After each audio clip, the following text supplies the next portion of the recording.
باپا ایک بہت ہی گمبھیر مسئلہ ہے. لبیک. مسئلہ یہ ہے باپا کہ بہت بے پردگی ہے.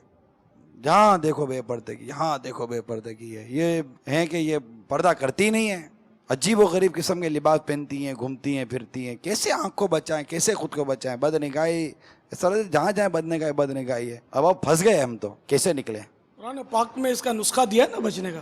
قل للمؤمنین یغضوا من ابصارہم، اے محبوب تم فرما دو کہ اپنی نگاہیں کچھ نیچی رکھو.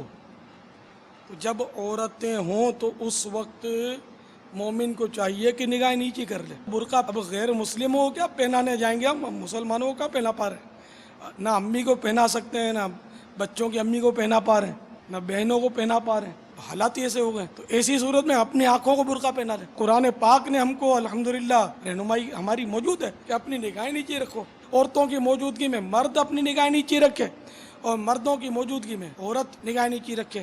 قل للمؤمنات یغضضن من ابصارہن، عورتوں سے کہہ دو کہ وہ اپنی نگاہیں کچھ نیچی رکھیں. تو دونوں کے لیے نگاہوں کی حفاظت کا حکم قرآن کریم میں موجود ہے. تو اب دوبارہ دیکھنا نہیں ہے نا اس طرف اپنے کو.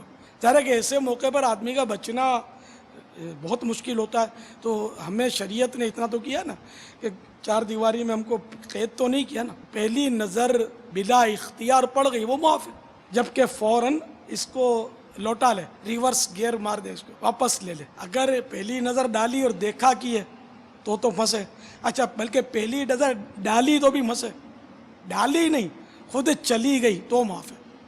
خود ارادتاً پہلی نظر ڈالی تب بھی مجرم ہے. تو اب یہ کہ نظر تو پڑتی رہے گی جب آدمی آنکھ کھلی رکھتا ہے. تو وہ نہیں کہ جیسے کہ اب میں چاہوں کہ میں اس کو دیکھوں تو صرف اس کو نہیں، کچھ ایریا جو ہے اس پر نظر میری جو ہے نا وہ جا رہی ہے.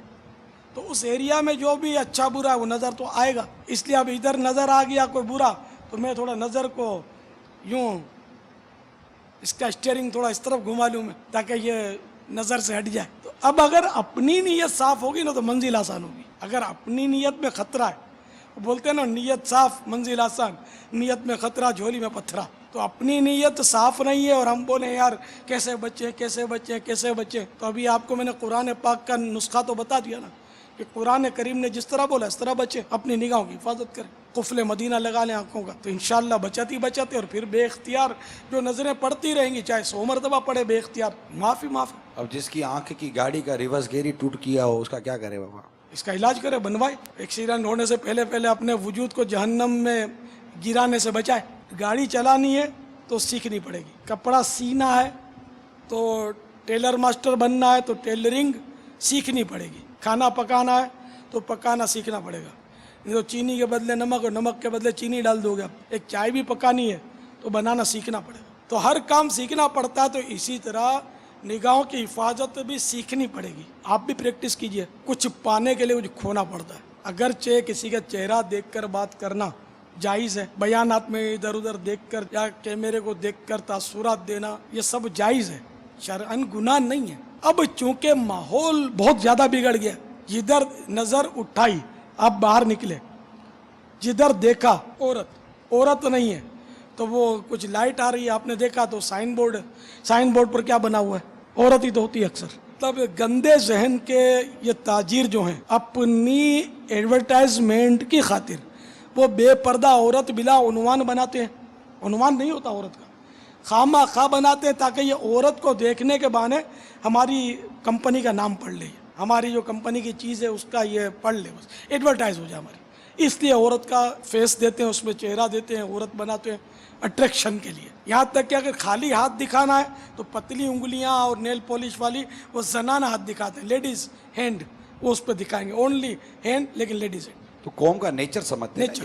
یہ گندے ذہن کے لوگ ہیں. تو انہوں نے بھی تو قوم کا نیچر سمجھا نا بابا. سمجھا لیکن یہ بھی تو گندے ہیں نا. ان کے گندگی کا کون انکار کر رہا ہے، لیکن انہوں نے وہی چیز لا کر دی ہے جن کے بارے میں جانتے کہ یہ دیں گے تو قوم دیکھے گی. تالی دعا سے بج رہی. ہاں کہ ان کا نیچر قوم کو دیکھنا ہی ہے. یہ ہماری یوں چیز نہیں دیکھے گی، ان کو عورت کو دیکھنے کا شوق ہے.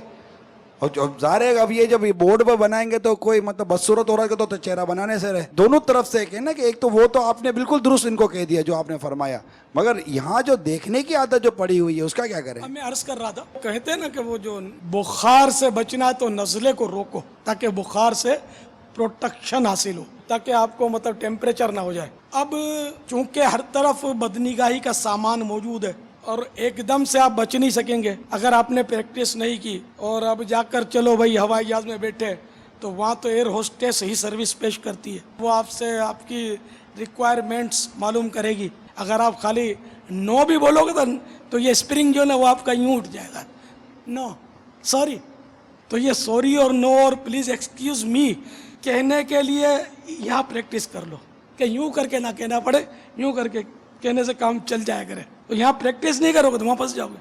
بدنگاہی سے بچنے کی مشق کرنے کے لیے بیان میں اس میں کوشش کریں کہ اپنی نگاہیں نیچی رکھیں تاکہ اس موقع پر نگاہیں نیچی رکھنا ہمارے لیے آسان ہو جائے, ورنہ پھر بہت مشکل ہے کہ وہاں بچ نہیں سکتے.